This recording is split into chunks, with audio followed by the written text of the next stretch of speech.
Hi, this is Era, the host of the Tamil Creator Podcast, where I learn about, celebrate, and discuss hot topics with creators from all over the world. Check the mic and make sure it sound right, boys.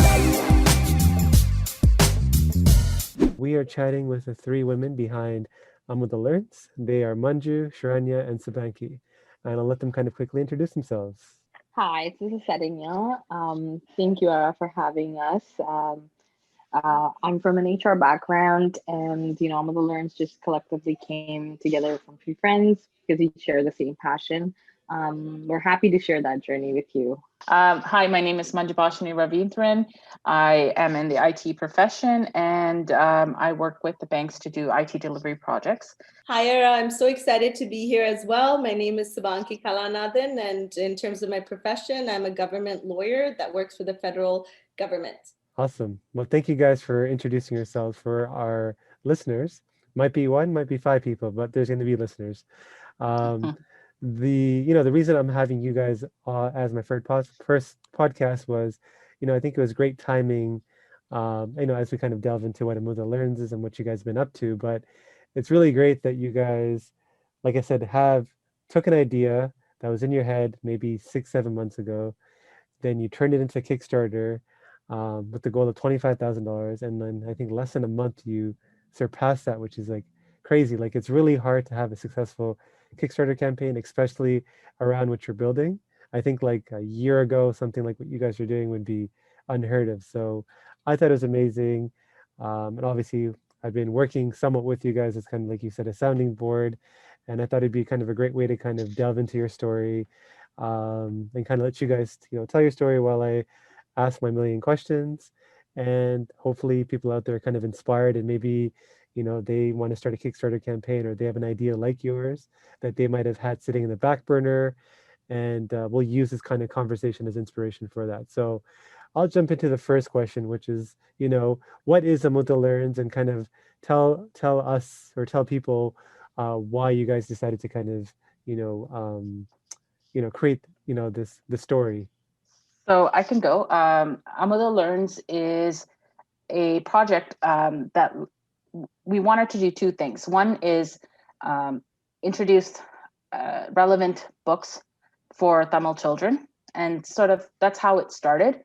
But then as we looked at how we want to go about doing that and what kind of books we want to write, we realized that we not only want to write books about Tamil kids and Tamil families, we wanted to tackle real issues that are out there, like gender norms or colorism, things that we've dealt with in our own lives. And, we have struggled to have those conversations amongst ourselves, let alone with our parents or other generations. So we wanted to create an avenue for kids to learn Tamil, for parents who don't know Tamil themselves to be able to teach their kids Tamil and learn it themselves. And at the same time, be able to tackle real issues that people are thinking about and struggling with. And the reason and the way it came about was I wanted to read Tamil books to my nephew. And it was something that I didn't even realize how passionate I was about Tamil until I realized that they didn't know as much Tamil as I might have wanted them to. And it felt like something that should be passed on, and that they were missing out because they didn't have it in their life as much as we would want them to. And I used to spend a lot of time reading English books to him, and I wished there was Tamil books. And I reached out to Supanki to ask her because she's a little bit more well-versed in this stuff. So when I reached out to ask her, she was also struggling with a similar problem. And she mentioned that there aren't any books out there like this. And then when we talked to Sharannya, like we collectively realized that this was a relatively big problem that people hadn't really thought about because we had just gotten used to reading English books to our kids. And when you think about why there aren't Tamil books that are relevant for kids, most of the books are from 30, 40, 50 years ago. They haven't changed in that much. They haven't changed that much over that time. And when you look at how Tamil is written versus how it's spoken, there's a big difference. It's a very formal language, and that formality almost seems like can seem like a hurdle for people to cross to try to make the language more accessible. So we realized we need to, especially for kids, we need to write it in the way that they hear it at home, so that it feels a little bit more accessible to them and that they can use it in their everyday life. Got it. So I guess when you had this idea around Amutha Learns, and like you said, you kind of want to create it in a way that, you know, you wish it was there before, like you wish like the books you guys are creating are the ones that you wish you had available for yourself and obviously for your kids as well. Um, and I guess another observation I kind of made, obviously, like because I became aware of your project, is I started to notice other children's books geared towards Tamil children pop up in like last, 5 to 6 months. Why do you think this is? Is it like because of kind of the growing movement around just awareness of cultures and lack of representation in kind of media, including children's books, or do you think there's other reasons behind why specifically there's kind of other folks, trying to pursue? It might be not be the exact same thing that you guys are doing, but something similar. I think, well, so I used to be a Tamil teacher for, my Tamil is not, I can read and write, but not, I still make mistakes. But I was a Tamil teacher many years ago, like probably 10 years ago. And I was that kid that went to like every Tamil program. I did, I went to all the Tamil classes and all of that, right? But what I noticed what I noticed is that Tamil, like the way of teaching Tamil hasn't changed, but the generation of parents have changed, right? So now, like I went to a session last year among teachers, students, and parents, Tamil teachers, students, and parents. And what I realized is that Tamil teachers, although, they're very well versed in the language, they're still stuck. A lot of Tamil teachers are still stuck with the same methods that they had with us. But we have this whole generation of parents that don't know how to speak Tamil or write Tamil, but want to teach their kids. So I think part of it is frustration that we don't have enough materials that cater towards us. So all the new books that it's great, and this is what we want to see. And I still think we don't have enough books, and more people have to come forward to write more books. But I think the current lot that's coming out, it shows the frustration, but also the need to move forward and teach Tamil in a way that is accessible to parents today, parents of the diaspora who themselves may not be well versed in Tamil, but want to learn and also pass it on. That's a great point. I mean, anecdotally, you talked about like you were that kid that did all those Tamil events. My parents started to put me in all that stuff. So on Saturday mornings, I would be in those 9 to 12 o'clock, like 9 a.m. to noon Tamil classes. And I hated it because I felt like they didn't really teach me Tamil. I only went because my parents forced me to. I was that kid actually in the back where typically in school I would be, I think one of the bright ones. In Tamil class, I was a kid that was in the back that the teacher, not even lying, I think for a few grades, I was that kid with like there's two of us. Every grade we went to, we were the two in the back that the teacher had a special subclass for, that, we were so bad that like she really had to like cut down like kind of the curriculum to make us understand, and we still don't understand.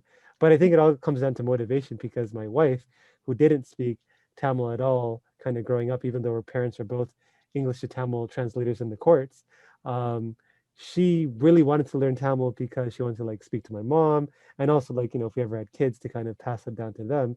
And because she was motivated, she actually did like one-on-one classes with like, I think some auntie that she knew. And now her Tamil is like really good. It's just her accent is very like, not, you would kind of laugh if you heard her speak, but like phonetically and like grammar wise, excellent. But anyways, that's kind of a side story and kind of related to your comment. So If I can add to that? Yeah, go ahead. Yeah. I think that's such a reality for a lot of people.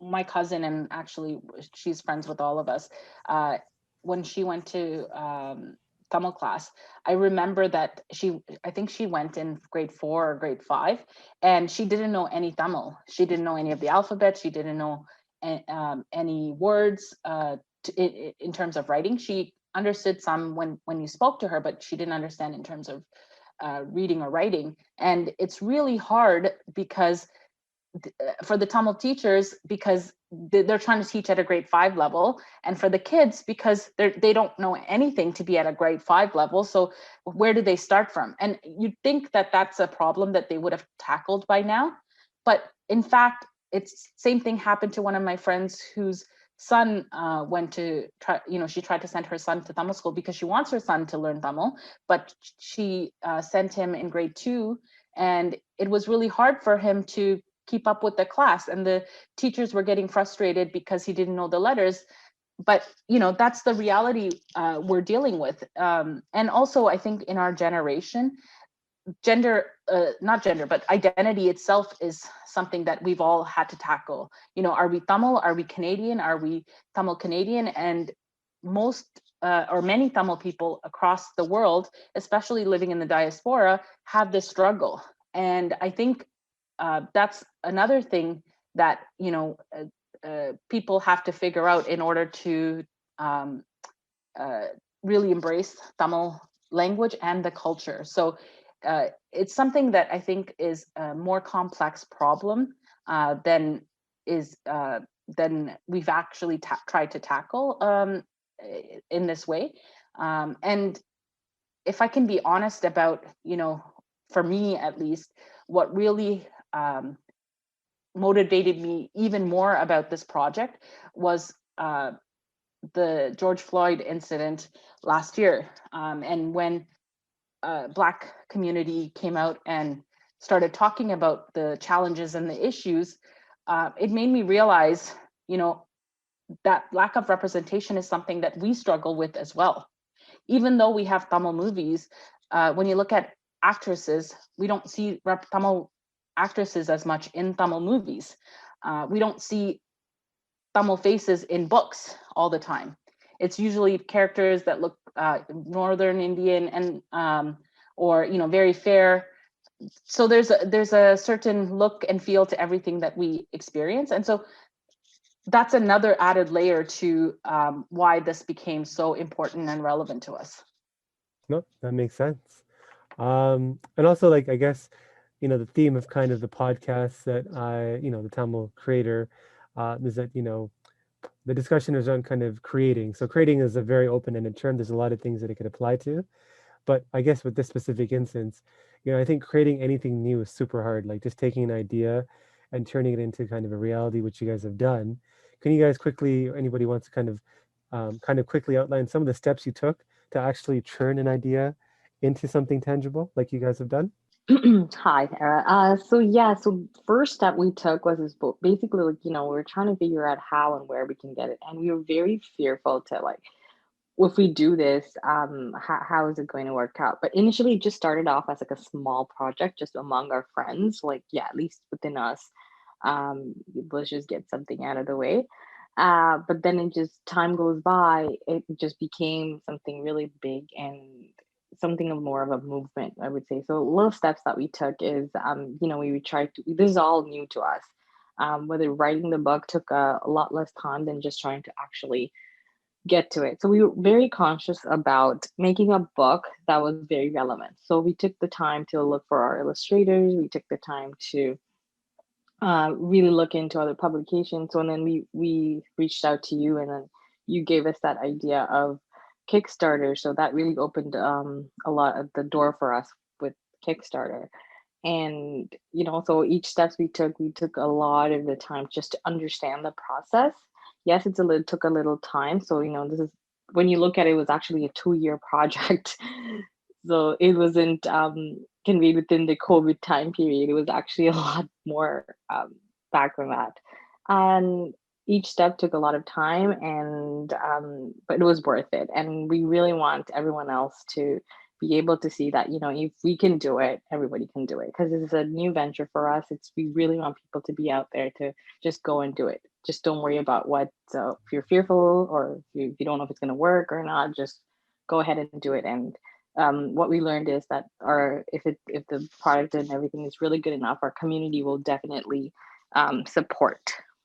Yeah, it's interesting you Anyone? mentioned. Oh, I was gonna say it's interesting you mentioned like it was a 2-year project, because I think a lot of ideas that people see that are successful, they're often like, a number of years, even like 5, 10 years. I think there's that show that came out, Queen's Gambit, I think. I think the writer wrote it like 10 or 15 years ago. And like he or she, I forgot, kept at it until it got produced. So I thought it was really interesting, like you just mentioned, like, people might see your Kickstarter campaign and be like, wow, I should be able to do something like that. But it's great that you mentioned it was a lot of work and it took actually more than months. It was like 2 years in the making. But yeah, Yeah, and I think a lot of it was really fear at the beginning. As Sharannya said, this just started off as a fun project that we're gonna just write for the kids in our own lives. And then we're like, okay, we'll just send it to a publisher, and maybe a publisher will be able to print our books. But what we realized is we even send it to South Asian publishers. But the message that we got from mainstream and South Asian publishers is that Tamil is not a marketable language. So they were afraid that they thought our story was written well, but they just didn't believe that the Tamil language had a market in children's books. So that's when I reached out to you, Ara, and I really want to say this, like Tamil culture to me personally, and just connecting with you, it really made me think. Like, I've written articles for Tamil culture, and that's when I really started thinking about the needs of parents today, the needs of children today, and how we can really take Tamil forward to the generation today and for future generations. And you were such a big support system. And for us, we also had support from some other authors, Varnam, for example, who's I believe she's one of the first persons to put out a board book, a children's board book in Tamil. And we reached out to her, and she was so welcoming, so helpful. And we had so many people like assist us throughout the way. And I think that shows the real power of the Tamil community when we come together. Yes, we wrote the book and we did a lot of hard work, but I think it's because of the support and the amount of love and support that we've gotten from all of you that we're able to do this today. we will gladly take credit where we don't deserve it. Um, Yeah, and one other person I think you connected or you asked us to reach out to was Vipu of Nom Nom ABC. She wrote a book and she launched it in Kickstarter, and she also kind of yes. gave us some tips about Kickstarter and how to tackle it, which was immensely helpful for us. And we always stand on the shoulders of others, whoever we are. I mean, that's what we're doing to try to be better, to get to where we want to go. And we want to also help others along the way as well. So thank you so much personally from us. But if we can help others, then we want to be able to do the same for others as well. That's a great message in terms of standing on the shoulders of others. Like, I think they reference that a lot in sports and politics, like Barack Obama Yeah. mentions like other like lesser known politicians that the reason why he's there is because of the work they did. So that's really interesting. One thing I guess wanted to kind of move on to was like the Kickstarter campaign, which I think is like really amazing. Like I said, what you guys have done, like just executing a successful like Kickstarter campaign. And like a caveat that I'll add is that I really love Kickstarter as a company. I just read the book by one of the co-founders, and he talks about like the reason why they started Kickstarter, the whole vision of kind of empowering artists to kind of raise money for projects, because like you said, the experience you guys had with the publisher where like you guys had a great idea, a great reason for why you're doing what you're doing, but they didn't want to take a risk on publishing something they thought wasn't marketable, even though the marketing conditions were changing, with a lot of things happening around diversity and representation. So the question I guess I really wanted to ask was, really breaking down that campaign, like how did you guys go from, starting at zero to 25,000, I think in less than like a month, like maybe in 3 weeks? Like, can you guys break it down so maybe other folks that, might be considering this for a book or like a film project or whatever it is, could maybe replicate it somehow? Yeah, I think part of it is definitely the diversity of having a team rather than an individual. If you look at the three of us, we have very different backgrounds.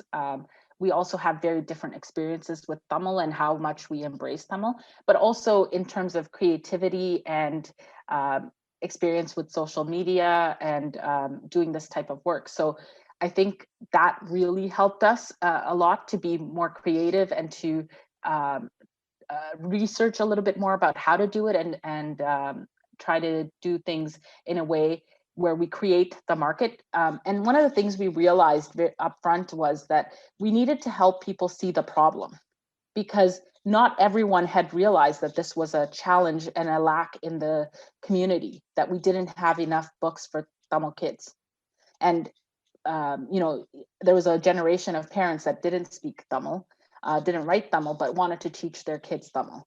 So first, we needed to help people see that there is this challenge and that we do have a lack of books.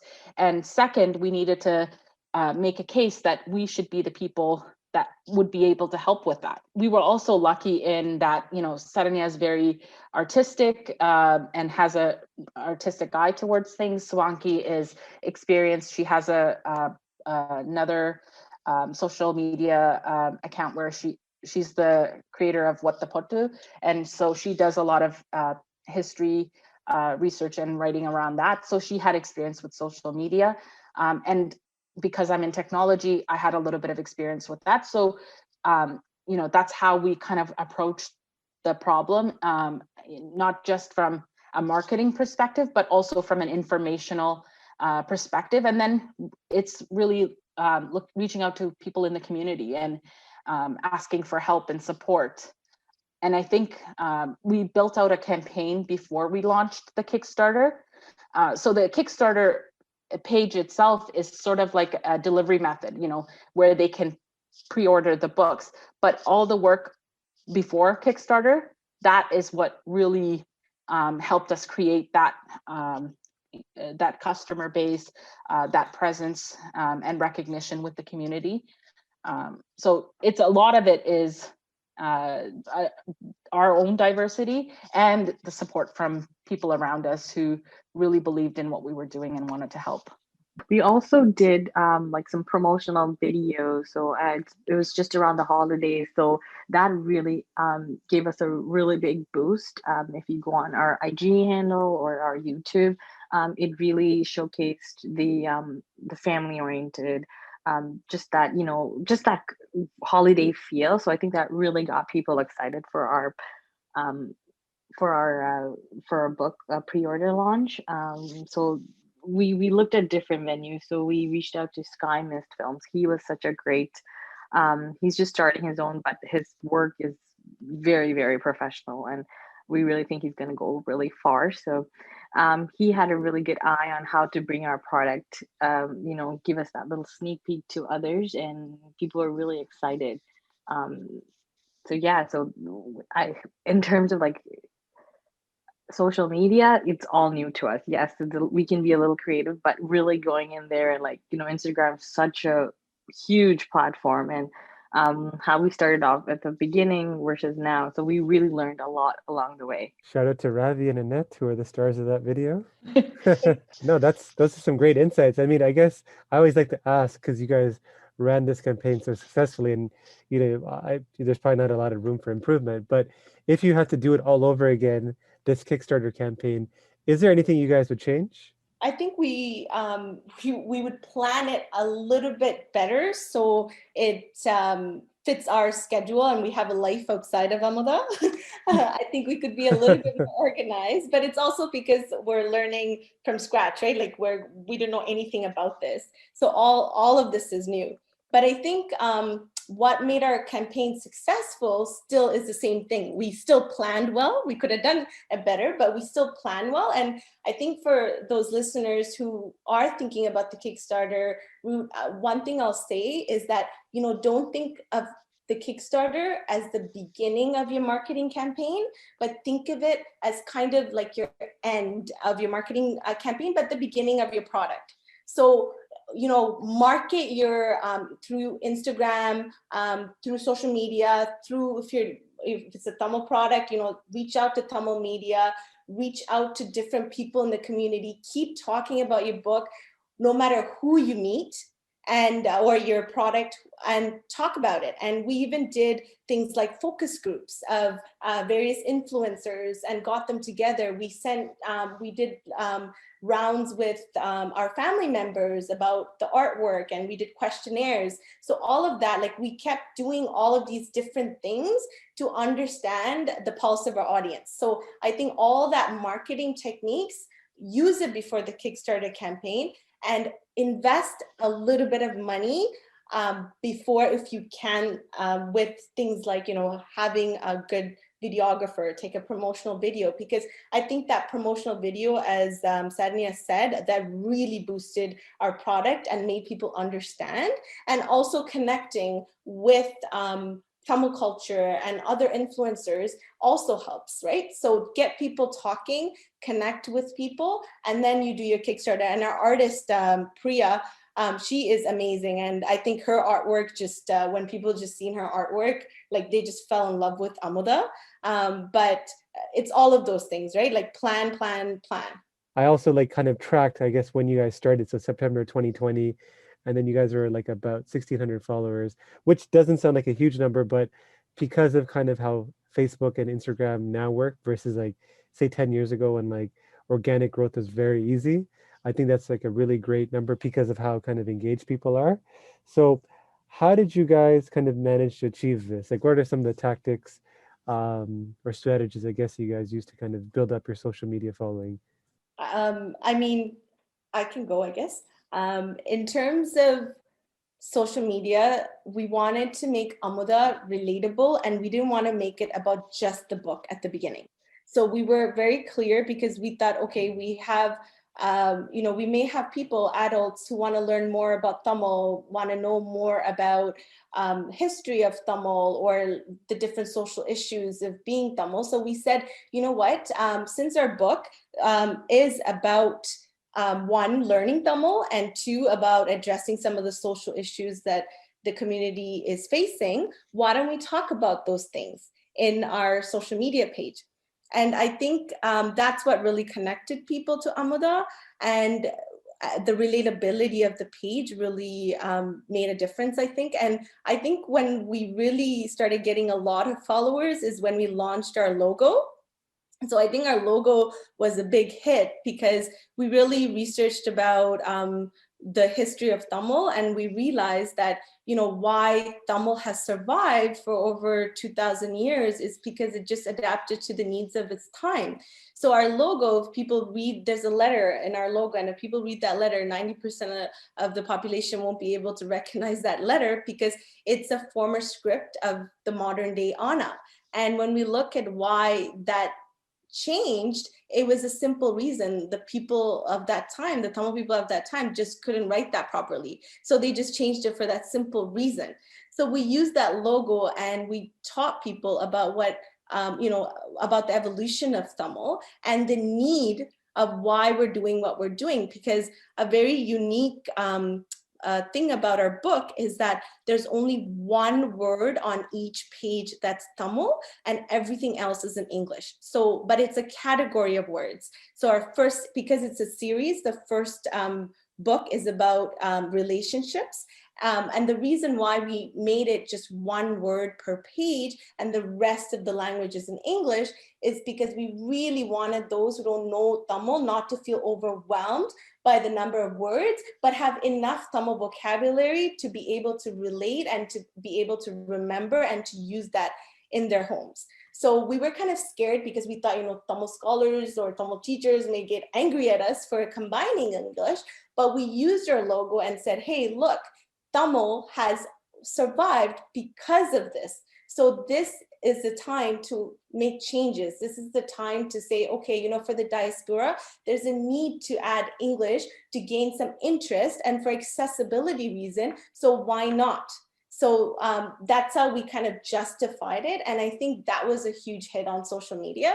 And from then we've seen a huge increase in our followers.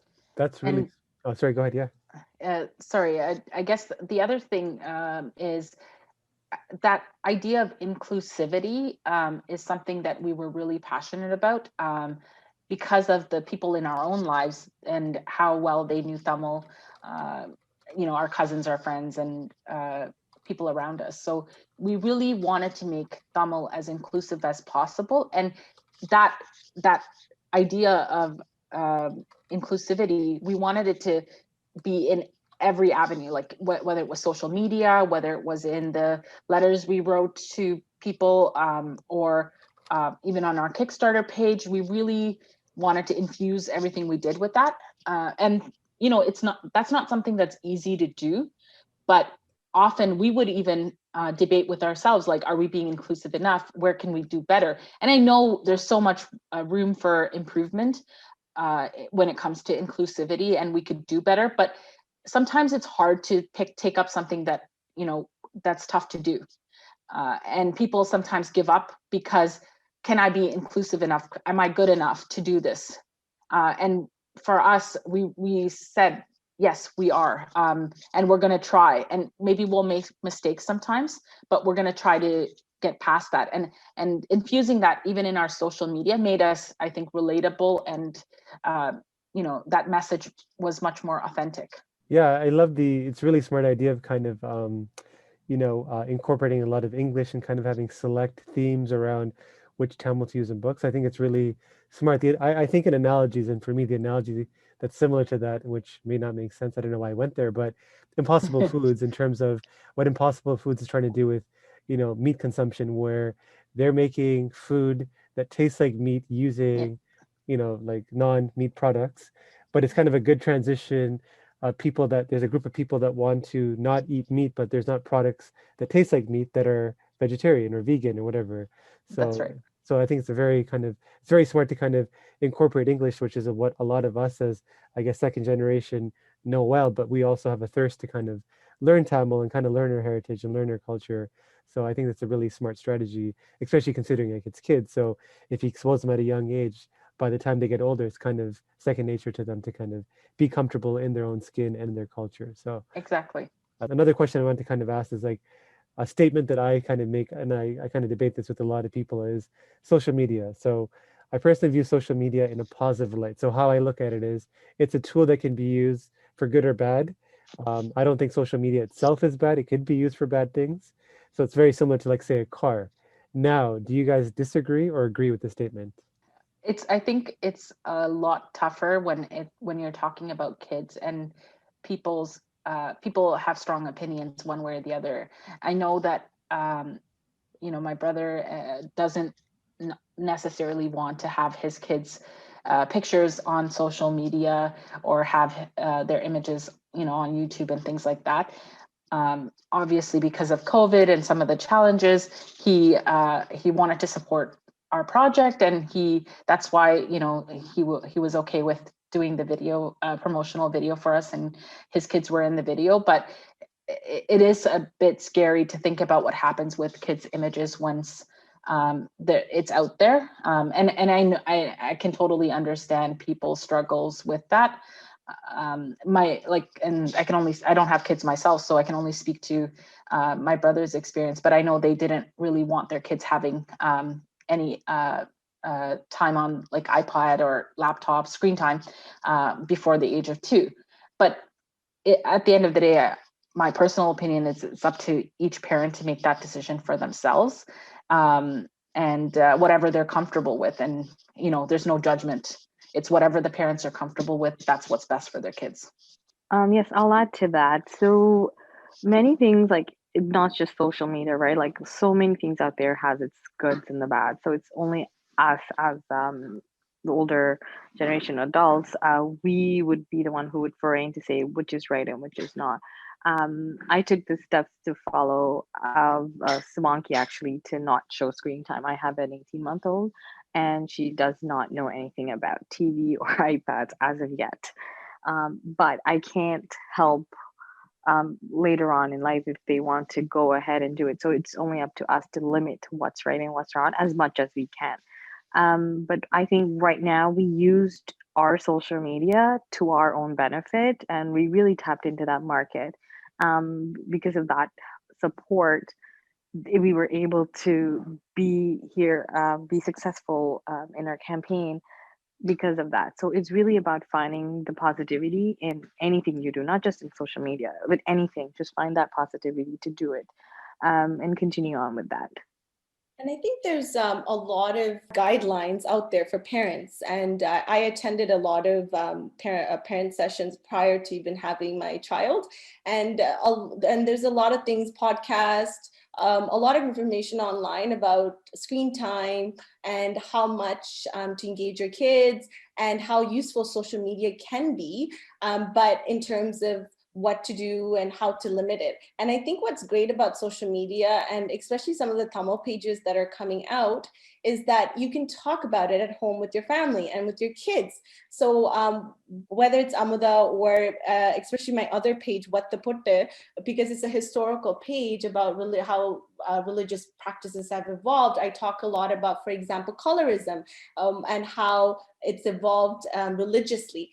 And one of the things, I had messages from parents saying, they took that and they shared it with their kids and they would have conversations about it. So they'll show it to them and then they'll have conversation about all of these things. And I think Amutha Learns or What the Putte, that's what happens, right? Like it engages families. And I think that's one of the things that we wanted to do is we have a lot of these conversations online about colorism, body positivity, but it's usually just among the younger generation and it doesn't really translate into homes. So we thought, with the book, because it has an intergenerational element where you'll have amamas and apapas, and you'll have amamas like how you see them in the diaspora wearing batik satas and tatas with saram and t-shirt, but you'll have people in different shapes and colors, and everybody will look different, but yet Tamil, right? So the diversity is going to be there, and those are some of the conversations that I hope we translate from social media into the homes. And I think Amutha Learns will hopefully do that. Got it. Okay, great. Love it. Um, Another question I guess I want to ask you guys was, and I think a lot of creatives will kind of, I guess, have this question because people that typically are creating something like you guys did, a passion project that's now become bigger, part of a bigger movement, is really finding time because, like you said, some of you guys are parents, some of you guys have other obligations as well. Like, how did you guys manage your time so that you could kind of balance all the roles that you play in your life? Yeah. So like, what's some, I guess it comes down to almost advice for other creators to help execute an idea given kind of their scarcity of time. Yes, having it's obviously was very new to us, and because we were a team, we were able to really lean on each other to really help us along the way. There were some days where I myself were not available because I've just had a newborn, and it was like you would know how a newborn would be like, so it's just up and down that sense. um so Supanki had she was just getting out of her maternity leave and she was starting her she was going back to work, so it was really finding about the time. And if you're really passionate about what you're doing, you you can really allocate some time. So sometimes there were like long nights for us. We would just have that conversation, what to do, what next to do, and really lean on each other. So our teamwork really did help us in terms of saying, not to say that you cannot do this if you're having one particular passion project. It's really about executing and writing down the plan, telling us, having that timeline. Okay, this needs to be done on certain days, this needs to be done on this. So if one of us is not be able to do that, the other two can always carry it forward. And also it's about having somebody to hold us accountable. I think we were meeting up with you and giving you updates and sharing those things with you, and I think that really helped us a lot to keep us motivated. And for me at least, that's I like having someone I'm accountable to even just give updates, because I want to make sure that we get our stuff done and that we have some something to share, some milestones that we've achieved. And I don't want to make it seem like it's easy. It's not always going to be easy, right? There was moments where I think we fought, we argued, we were upset with each other. We felt like different people were doing more than others at times, and that's all part of I think what helped make us stronger and helped us get to where we are right now. You know, things don't just happen without hard work, without determination and commitment, and people's support. And I think we're lucky enough to have that, and to be to have you especially help keep us, you know, on track as well. So Yeah, and I think like it's unique because like typically like when I talk to some creators, it's typically solo creators, but you guys, there's three of you, and you know, the more people you typically add to any kind of endeavor, the trickier it becomes because you have to navigate partnerships now. yeah. And like you said, it's going to happen where you have disagreements. So, like, how did you guys move past that? Because, like, I personally, like, you know, I would say like myself and Shiv, like co-founders for TC, when we first started, we were like we would fight like cats and dogs, but like over time, like you learn to kind of navigate that, and now we have a very super productive, like very seamless kind of relationship. But it usually takes time. But like you guys had like 5 or 6 months to kind of make this happen with Kickstarter. Like how did you guys like navigate the friction in, you know, relationships? Well, we've been friends for over 15 years, That but helps. I don't know if that was a good thing or a bad thing. But we knew our lives really well. But I think it was a bit tricky because we really had to put ground rules, right? So if we were angry at each other, we had to talk about it. We had to really, Baju's really techie, so she introduced Coda to us. And then we had everything written down, who's responsible for what. And then we said, you know, if we're busy that week or something comes up, like we're going to talk about it and we're going to say, okay, I can't work this week. You guys take over, but the following week, I'm going to do a little bit more. So just planning it out like that. And also it took us a long time to really see ourselves as a business. So we, even right now, I feel uncomfortable saying that we're a business because I don't think we're doing this for profit at all. But you really have to see, when you start a dream project, you really have to act professionally and really look into how to plan a project and, you know, listen to podcasts, read up on it, and choose your team really wisely, because that really makes a huge difference. Why do you guys feel comfortable calling yourselves a business out of curiosity? Part of it was some advice we got from Vipu. She mentioned, you know, like she really encouraged us to create a partnership agreement and to formalize things just so that there wasn't any misunderstandings later. And also, I think it's important because early on we also did an exercise, like a visioning exercise of what was our vision for this this project. And I think that also helped solidify where we wanted to take it. And we realized we wanted to do more than one book. And so automatically, it's not, you know, let's grit our teeth and get something done in the next 6 months. It's let's try to, you know, we have to think of this as a marathon and not just a sprint. And that started us thinking about all of these things. Oh no, I guess maybe I didn't answer my or ask my question properly, but I think Supanki mentioned that she was uncomfortable calling herself a business.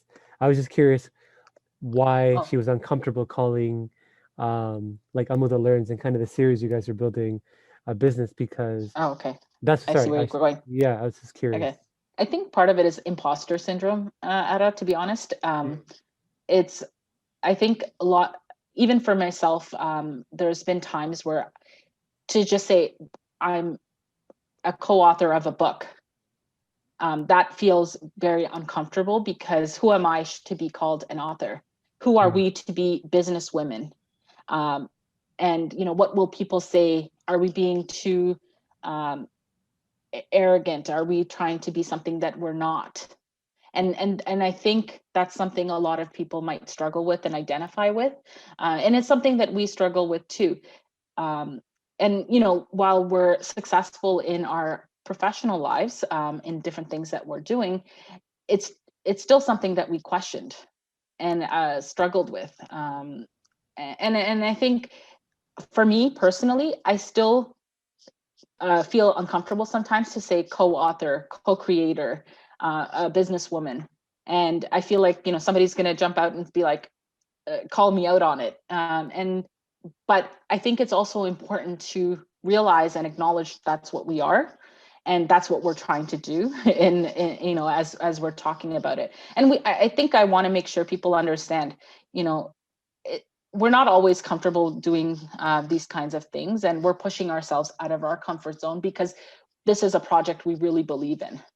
And each of us has had to do that in different ways. But that's what also is great about this project, because while this is sort of something we want to do for the community, it's also had such a huge impact on who we are and what we can do. I love that you said that, because I think obviously, like, it's obvious growth comes from pushing yourself outside your your circle of comfort. And for me, even like doing a podcast, I love talking to people, learning about people, but I never liked putting myself out there. But I feel Yeah. like it's a good way, like you said, like when you kind of do projects, sometimes it's not even about the project.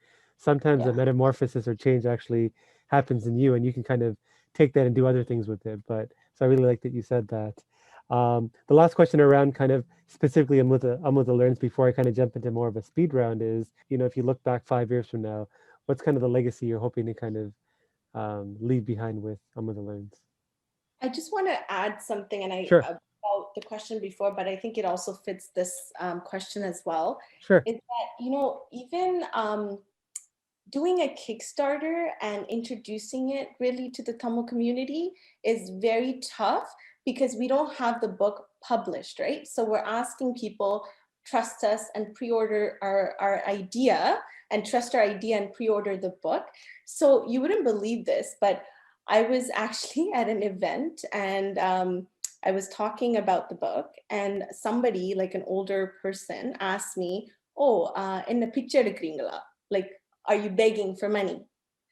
Because they didn't understand how people can come and just ask people for to buy the book or buy their product without actually producing the product.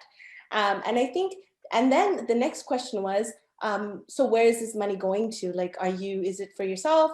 Or are you donating it somewhere, right? And sure, we may donate it somewhere, and it's not something that we may make it public, but I think it's that there's an issue in the community that people think that they can't sell products and everything just has to be charitable, and Yes. everything, and that's such a big issue. And I think that's why a lot of our products aren't growing. Like, we don't have good marketing strategies because people are afraid to call ourselves as business women or businessmen and call ourselves as businesses. And I think that's when I realized, yeah, like, these people just think that if you do anything related to Tamil, it has to be either for a charity, and you can't ask people for money, even though they're buying our product.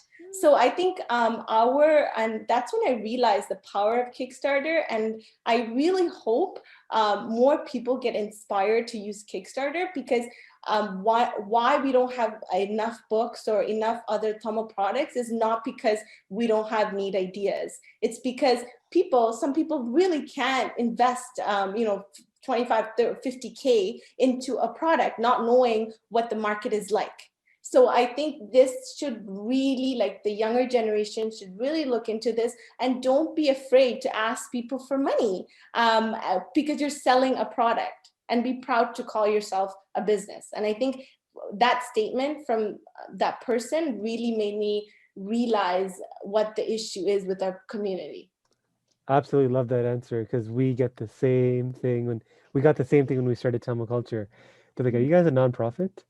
And the automatic assumption was we were like, we are a community oriented, or kind of, we have I guess we want to leave a social impact behind, but we are a business. And like, with business, you have a choice of, do you want to donate money? Do you want to reinvest it back in the business so that you kind of grow kind of the site and all that stuff? So what you said is like spot on. That's like yeah, it's a really great answer. But I think someone else is going to speak. Yeah.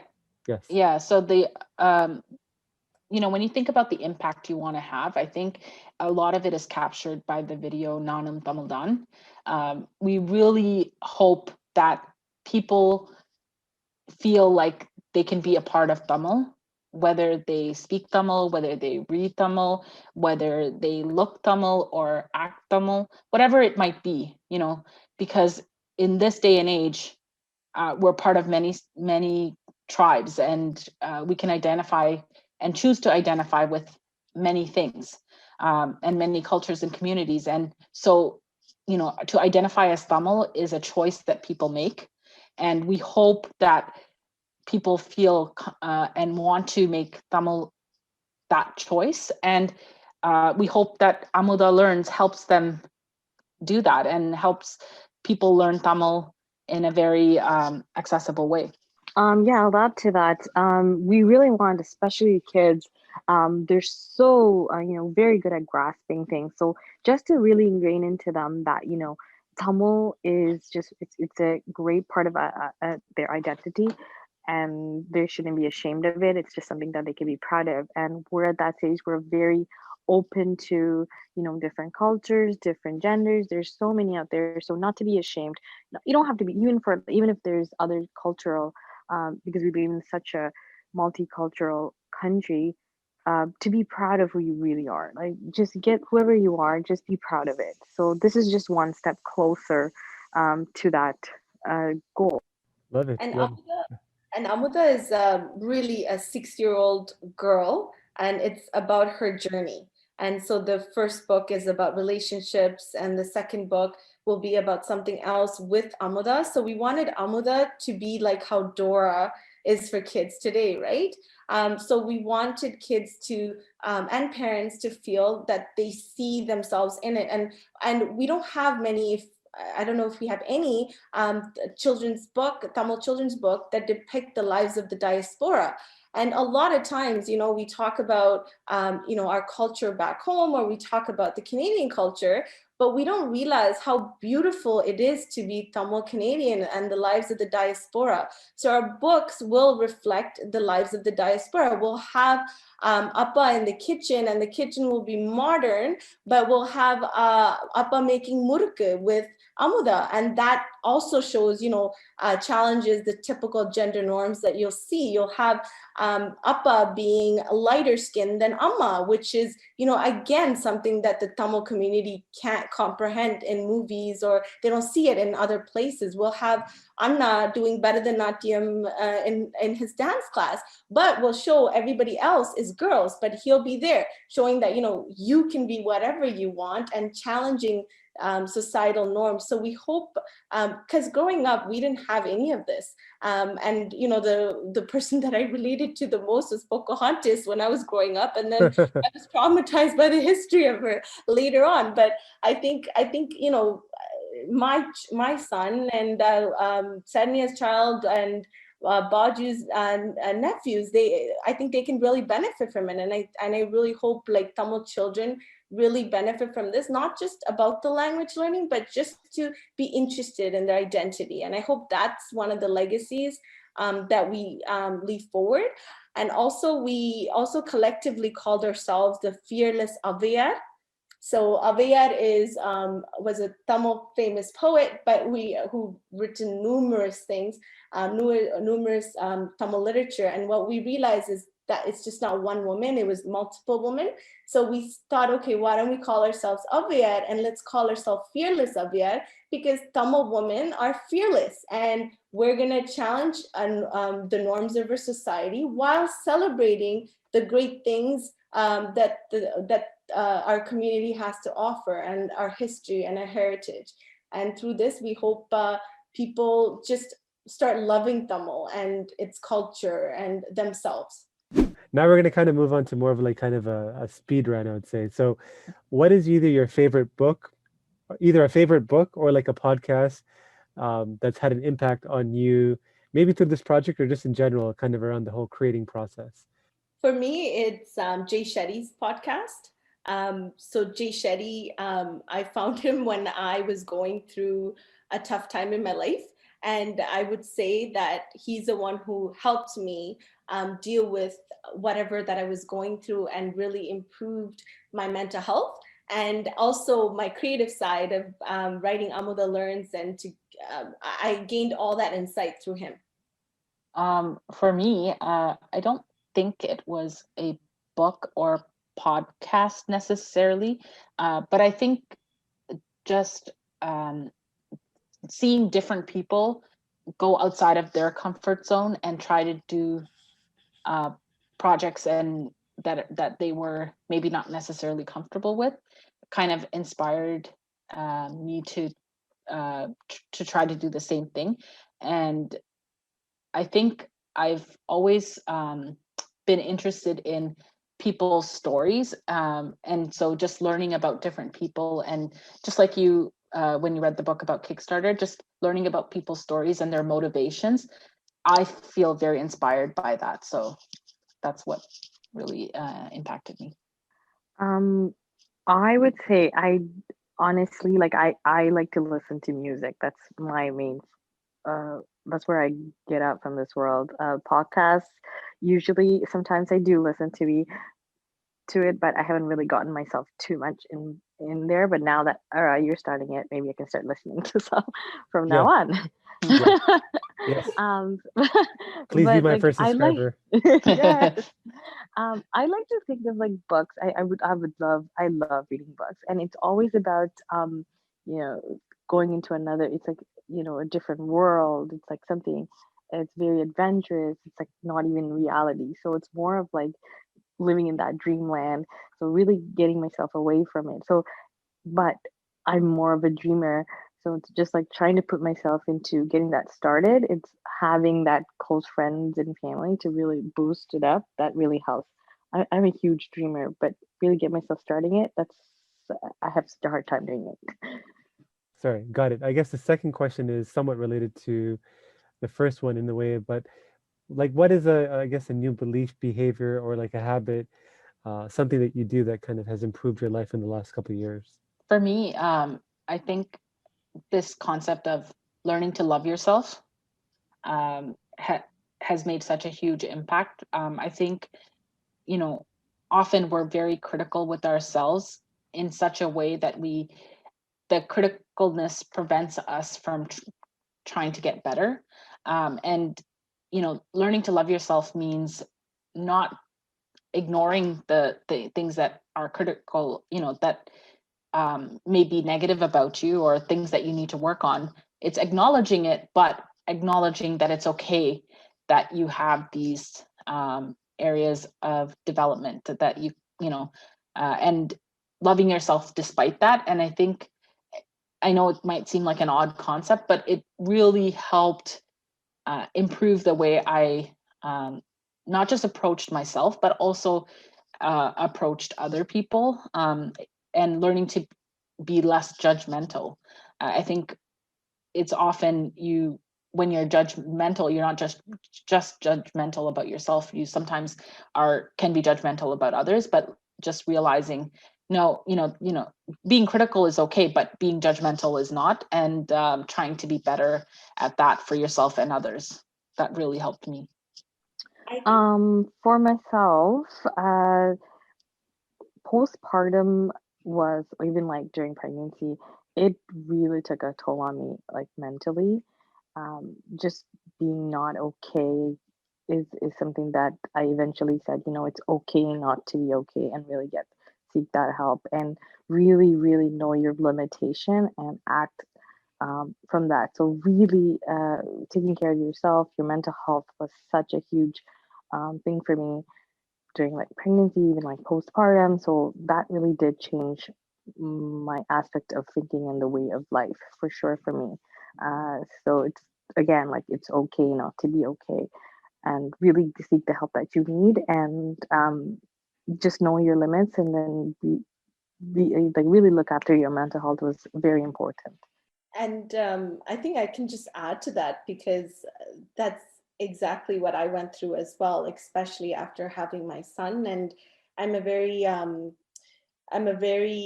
ambitious person. So in my career as well, it's a very competitive career, and it was hard going back to work and balancing things at home. And that's when I realized I needed some help, and I actually got therapy, and I used my work's EAP program. And now I'm actually a mental health ambassador at work, and I realize how much pressure people go through to just survive and to do everything that they do.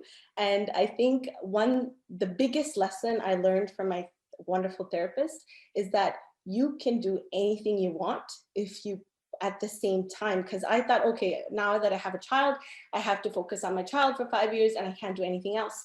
And then I have to look after my career. So, all my creative stuff I have to put on the side. But I realized through my therapist that no, you can do a little bit of everything if you put your mind to it. So I remember I was working on an academic paper for 5 years that I just couldn't bring myself to write it. And my therapist said, spend like half an hour a day, no matter where you are. And I was on vacation with my child and my husband in Dominican. And even then, I wrote it. I went to a cafe there and I wrote it for an hour. And I was able to publish it. And I was able to do Amutha.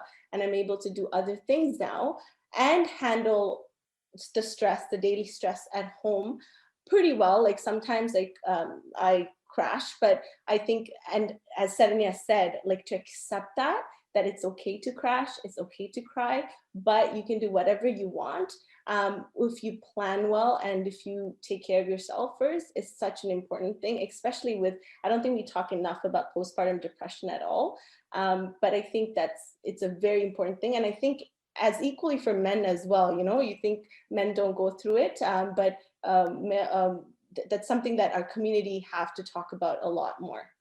No, definitely. And to kind of add to it, like summarize what Manju said, I think it's like hurt people. There's a saying, I think it's like hurt people hurt people. Yeah. So like if you are not right with yourself, you're going to hurt other people around you.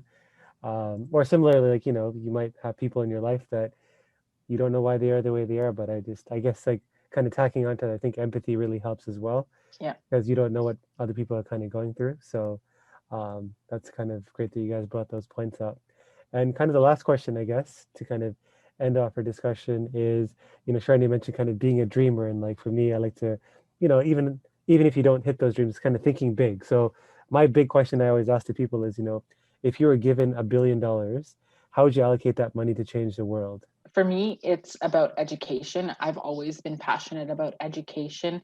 And I think like my father is a teacher, a maths teacher in Sri Lanka. And, I've always wanted to be a teacher, but I took the practical route of going into IT because I knew that it would be more lucrative in terms of career, getting a job and things like that. But at my heart, that's what I'm passionate about. I think teachers can, like I have great friends that are teachers, and teachers, are help people become whatever they want to be. They have so much impact on people's lives. And so if you can educate people in the world, then I think you make the world a better place. And it's the greatest gift you can give anyone. So for me, it's about education. Yeah, so Baju, even though she said she's an IT, but she's a great teacher for us. We call her Natame. We go to her for so many advice, and she's like she really leads the way for us, and we really look up to Baju. So it's not that she's not a teacher; she's a teacher at heart for sure. One thing that I would do if I were given $1 billion, is to really invest in arts and culture. Not just in our own, but there's so many cultures out there, and really bring that out. I'm a dancer, with education and everything. It just sort of like I lost pathway, but it's always within me. Like it was always at heart, like dancer. So arts and culture is something that it connects a lot of people. It's a different way of communication, even for those with multiple different language. It really speaks to so many of them. So it's really bringing up everyone together. So I would invest it in like arts and culture. I think I would just call up Sharannya and Baju and ask what to do. And by the way, Baju is a leadership coach for those who want to get advice all the time. But in terms of, honestly, I would actually do that. I would probably ask my husband and my these two what to do. But I think if I had the money, one thing with the Tamil community is that we have so many organizations, but we don't know, like, we're not connected. So I think one thing that I would look at, I wouldn't start any new organization or anything, but I would look at what the needs are and what existing organizations do and fund them that way, and definitely invest more in Amutha Learns. Right. Sure. And I think to add to what Sharannya said about arts and culture, I think there was some kind of discussion I saw online where somebody's like, why would we give money to into the arts and like basically into the arts, like there's no ROI. And then somebody said, do you not listen to music every day? Do you not watch TV shows? Do you not? There's like a bunch of things they listed that people typically do every day, and those are products of people that are artists. So like I think it's like, especially in the Tamil community, I think being in the creative arts is slowly improving, I would say, but I would say it's not something that's encouraged. But I think especially as we move towards a future where maybe technology is more prevalent, people, there's a lot of fears around kind of AI and humans losing their jobs, etc. But I think the world in the future will become a world for people that are creative. And creative doesn't just mean, I think, whether it's writing books or art, like movies or things like that. There is somebody that I was speaking to. She's a basketball player. She's a female basketball player, and she was saying, basketball was kind of a way for her to creatively, express herself. So I just feel like in general, there's more of an education around that. And I think people need to, what do you call it, not overlook the power of kind of the creative arts, like just like what you guys are doing with the book and changing representation, making people have conversations, changing people's minds, like the older generation that are thinking, like, what is this crazy idea of like, you want me to give you money for like a project you haven't yet created? And I think just kind of comes down to kind of, that's more, I think, dealing with fundraising and reputation that kind of came with things that happened in the past in the Tamil community. But I think those are some great answers. So I guess to kind of cap off things, I mean, where can people find out more about Amutha Learns, like, maybe your social media handles or like your website, and how can they help you guys kind of continue to build on what you've kind of already done? So you can look us up on Instagram. We're at Amutha Learns, or on our website, www.amuthaLearns.com. Our book is currently on pre-order with Kickstarter. If you go to our website, www.amuthaLearns.com, there's instructions for how to get on Kickstarter and how to pre-order. There's a variety of different packages available there, and so you could, pledge as little as $10, or buy a book for $25, and other packages with different rewards are available on the Kickstarter website. So please, invest in our idea, because it's really something we want to do for the community, and think of it as your project as well. Wouldn't it be great to see a library of books out there, and to have characters like Dora, and that we can relate to and that we could call our own? So hopefully people are inspired by that idea and want to help support us, and you can do that by going on our website. Awesome. Thank you guys again for being on my first episode ever.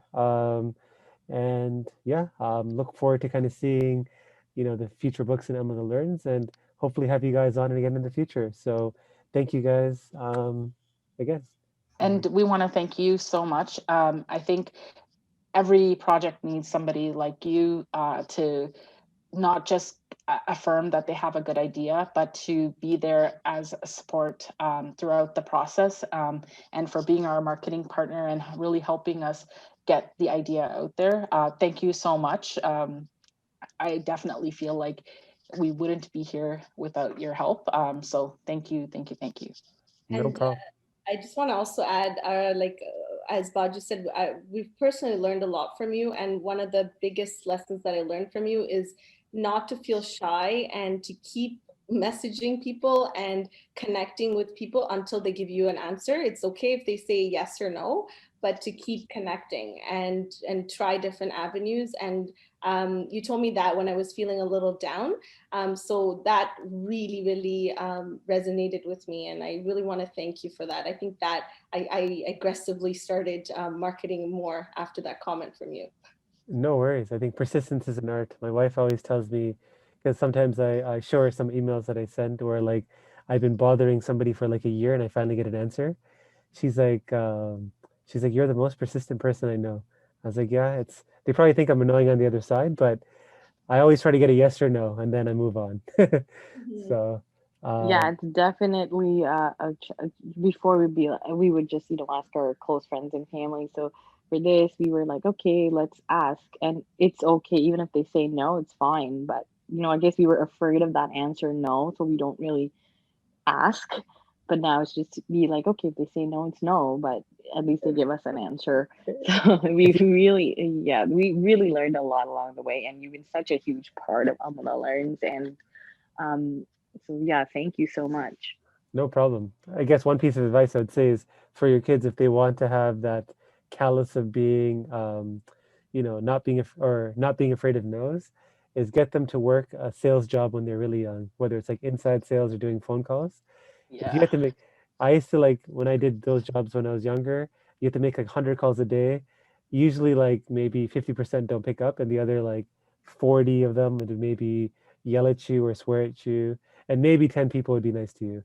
So if you do that for like years, I think that's what I wish. I wish actually, even though I hated those jobs when I did it, I wish I actually did them when I was younger, so I had more experience with that. But anyways, thank you guys for the kind words. I mean, like I said, I did the easy job. I just gave you guys idea and a sounding board. You guys did the hard work of, like, it's really hard to turn an idea into something like a reality, and you guys smashed your like goal, which is like amazing. So happy to be part of the journey, and like really looking forward to what comes next. Check the mic and make sure it sound right, boys.